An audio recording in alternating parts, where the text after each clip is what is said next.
राधे राधे। जय श्री कृष्ण। बोले विष्णुदेव भगवान की जय हो, लक्ष्मी माता की जय हो, एकादशी माता की जय हो। एक बार एक राज्य में एक राजा राज करता था। राजा बहुत ही बुद्धिमान और बलशाली था। राजा सदैव अपने प्रजा का बहुत अच्छे से ध्यान रखता। प्रजा भी अपने राजा को बहुत पसंद करती थी। राजा की दो बेटियां थी। राजा अपनी दोनों ही बेटियों से बहुत प्रेम करता था। राजा की छोटी बेटी देखने में बहुत सुंदर और आकर्षक थी और राजा की बड़ी बेटी छोटी बेटी के मुकाबले थोड़ा कम सुंदर थी। राजा की छोटी बेटी 11 माता की पूजा किया करती थी और सभी लोग राजा की छोटी बेटी से बहुत प्रेम करते थे, बहुत प्रशंसा किया करते थे। राजा भी अपनी छोटी बेटी को बड़ी बेटी से अधिक प्रेम करता था, जिस कारण राजा की बड़ी बेटी को अपनी छोटी बहन से बहुत नफरत होने लगी। राजा की दोनों ही बेटियां जब बड़ी हो गई तब एक पड़ोस के राज्य में रहने वाला राजकुमार राजा की बड़ी बेटी के लिए रिश्ता लेकर आया। लेकिन जैसे ही उस राजकुमार की नजर राजा की छोटी बेटी पर पड़ी तो वह राजकुमार राजा की छोटी बेटी पर आकर्षित हो गया और उससे पहले ही नजर में प्रेम कर बैठा। उस राजकुमार ने राजा की बड़ी बेटी के साथ विवाह करने से मना कर दिया और उसने राजा से कहा कि मैं आपकी छोटी बेटी से विवाह करना चाहता हूँ।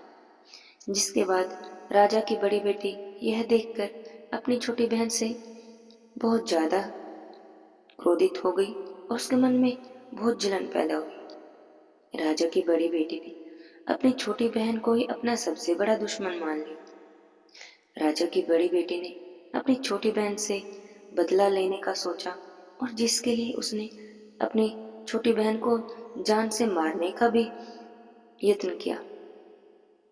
राजा की बड़ी बेटी ने अपनी छोटी बहन को मारने के लिए सबसे पहले एक लड्डू में जहर मिलाकर अपनी छोटी बहन को दे दिया और उसको लड्डू खाने के लिए कहा।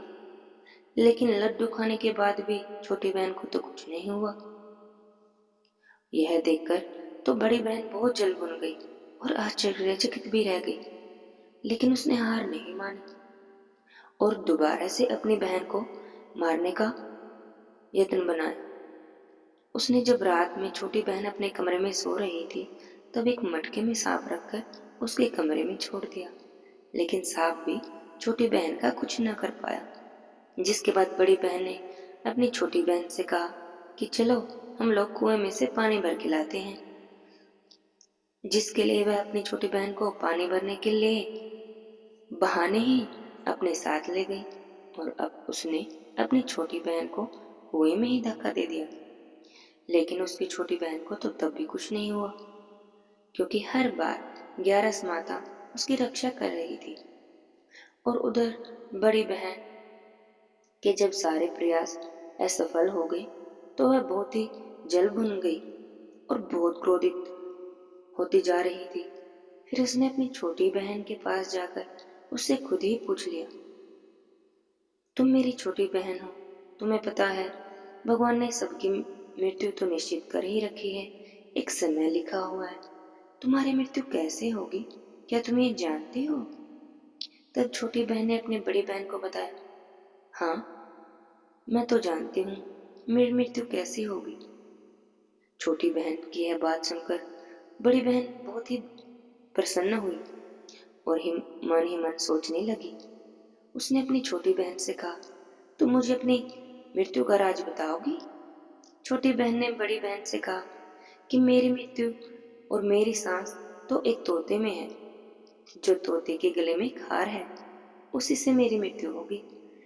जब तक कोई भी व्यक्ति तोते को मारकर वह हार अपने गले में पहनेगा तो मैं मूर्छित हो जाऊंगी और जैसे ही उस हार को अपने गले से उतारेगा तो मैं वापस से जीवित हो जाऊंगी। अपनी छोटी बहन की मृत्यु का राज जानकर बड़ी बहन तो बहुत खुश हो गई और उसने अपनी छोटी बहन को मारने के लिए उसके उस पालतू तोते को ढूंढना शुरू कर दिया।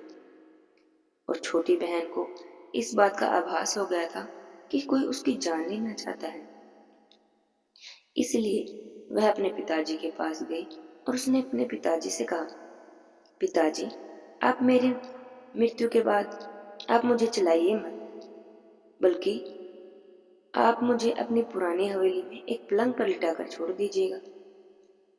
अपनी छोटी बेटी की यह बात सुनकर तो राजा बहुत हैरान हो गए, बहुत आश्चर्यचकित हो गए। राजा ने अपनी छोटी बेटी से पूछा भी कि बेटी, तुम ये क्या कह रही हो? तब उसने अपने पिता को बताया, पिताजी, समय किसी के लिए भी नहीं रुका, कब क्या हो जाए किसी को कुछ भी नहीं पता। और फिर राजा ने अपनी छोटी बेटी से कहा कि तुम ऐसी बातें क्यों कर रही हो बेटी, 2-3 दिन में ही तो तुम्हारा विवाह है। लेकिन छोटी बेटी तो अपने पिता से ऐसा करने के लिए बार बार कहने लगी और अपने पिता को ऐसा करने के लिए मजबूर कर दिया और उनसे वचन भी ले लिया। राजा ने भी अपनी छोटी बेटी की बात को मान लिया और 2-3 दिनों के बाद जब शादी का समय आया, तब राजकुमार बारात लेकर राजा के घर आया। राजकुमार और राजा की छोटी बेटी का विवाह शुरू हो गया। जैसे ही राजा की छोटी बेटी राजकुमार के साथ फेरे लेना शुरू करने ही वाली थी, तो उसकी बड़ी बहन अपनी छोटी बहन के कमरे में जाकर उसके तोते को पकड़ लाती है और उसको जान से मार देती है। उसके गले में जो हार था उसको अपने गले में धारण कर लेती है। जैसे ही बड़ी बहन उस हार को अपने गले में पहनती है, तो उधर छोटी बहन 3.5 ही फेरे ले पाती थी कि तभी बेहोश होकर गिर जाती है। इसके बाद राजा ने बड़े बड़े वैद्य, नीम हकीम सबको बुलाया और अपनी छोटी बेटी का इलाज करवाने के लिए कहा। राजा की बातें सुनकर वैद्य ने छोटी बेटी को जब अच्छे से देखा, तो राजा को बताया कि आपकी छोटी बेटी ना ही तो जीवित है, ना ही तो मरी हुई है। यह तो मैं भी पहली बार देख रहा हूँ और अचंभित हूँ। राजा ने वैद्य और हकीम को यह बात बाहर बताने से मना कर दिया और उनको कहा कि अगर तुमने यह बात किसी को भी बाहर बताई तो हम तुम्हें फांसी दे देंगे। राजा ने अपनी छोटी बेटी को उसके कहे अनुसार पुराने महल में ले जाकर एक पलंग पर लिटा दिया और वहां पर कुछ सैनिकों को तैनात कर दिया। वापस अपने महल में आ गया। राजा की बड़ी बेटी अपने पिताजी के पास आई और कहने लगी, पिताजी, अगर यह शादी संपन्न नहीं हुई तो आपकी क्या इज्जत रह जाएगी, आपकी इज्जत का क्या होगा? अगर आप कहें तो मैं आपकी इज्जत बचाने के लिए राजकुमार से शादी करने के लिए तैयार हूँ। जिसके बाद राजा ने अपनी बड़ी बेटी की बात मान ली और राजा ने बड़ी बेटी को छोटी बेटी के कपड़े पहनाकर मंडप पर भेज दिया। लेकिन राजकुमार तो यह बात जान गया था कि यह राजा की छोटी बेटी नहीं है, बल्कि यह तो राजा की बड़ी बेटी है, और इसलिए राजकुमार ने शादी करने से मना कर दिया। तो सभी लोगों ने राजकुमार को वापस करके राजा की बड़ी बेटी से बचे हुए फेरे को संपन्न करने के लिए कहा और विवाह करवा दी। जिसके बाद राजकुमार राजा की बड़ी बेटी को अपने महल ले गया। राजकुमार राजा की बड़ी बेटी से ना ही तो बात करता था और ना ही इसको पसंद करता था और ना ही उसके आसपास भटकता था। राजकुमार ने यह फैसला लिया कि वह अपनी प्रेमिका यानी कि राजा की छोटी बेटी को ढूंढकर ही रहेगा और यह जानकर रहेगा कि उसके साथ आखिर हुआ क्या है। एक दिन वह राजकुमार अपने घोड़े पर सवार होकर राजा के पुराने महल के पास पहुंच गया, जहां पर उसने कुछ सैनिकों को देखा। महल के पास पहुंचकर राजकुमार ने जब महल को ध्यान से देखा तो वह समझ गया कि यह तो हमारे ही ससुर जी का महल है। तब राजकुमार ने सैनिकों से पूछा, तुम लोग यहाँ क्या कर रहे हो? इस महल के अंदर उस पलंग में कौन लेटा है? इस पर सैनिकों ने बताया कि यहाँ पर तो राजा की छोटी बेटी लेटी हुई है। यह सुनकर तो राजकुमार बड़ा प्रसन्न हो गया और तुरंत ही वह राजा की छोटी बेटी के पास पहुंच गया और उसकी सेवा करने लग गया। जैसे ही रात हुई तो राजा की छोटी बेटी उठकर खड़ी हो गई। राजकुमार यह देखकर बहुत खुश हो गया और उसने उससे सब बातें पूछी कि तुम यहाँ क्या कर रही हो, तुम मेरे साथ मेरे घर चलो। राजा की छोटी बेटी ने राजकुमार को सारी बातें कह सुनाई और बताया कि मेरी जान एक तोते में बसी थी और मैंने यह बात सिर्फ अपनी बड़ी बहन को बताई थी और मुझे पता है कि उसी ने मुझे मारने का प्रयास किया है। उसके पास एक हार है जिसको वह सुबह पहन लेती है और रात को उतार देती है।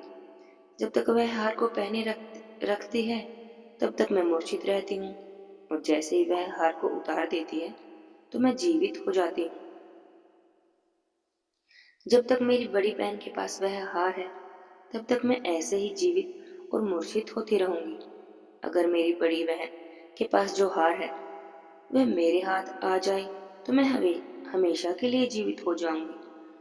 राजकुमार यह बातें सुनकर राजा की छोटी बेटी के पास रहने का निर्णय ले लिया और उसने बचे हुए सारे फेरे उसी पलंग में लेटी हुई राजा की छोटी बेटी के साथ ले लिए और अपना विवाह पूर्ण कर लिया और वहीं पर रहने लगा। देखते ही देखते कुछ समय में राजा की बेटी और राजकुमार की पत्नी पेट से हो गई।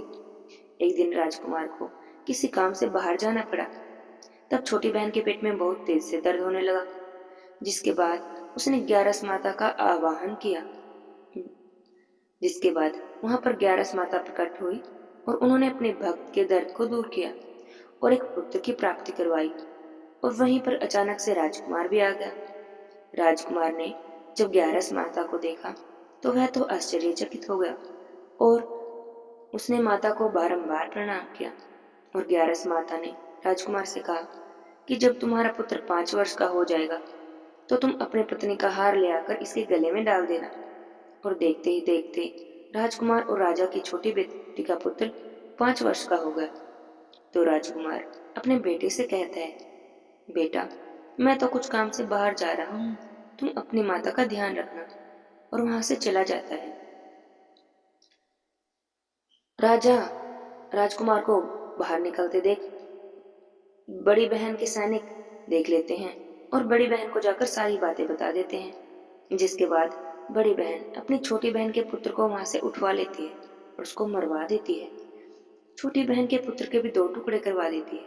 पहला टुकड़ा चक्की के पास छुपा देती है और दूसरा टुकड़ा अपने पलंग के नीचे रख देती है।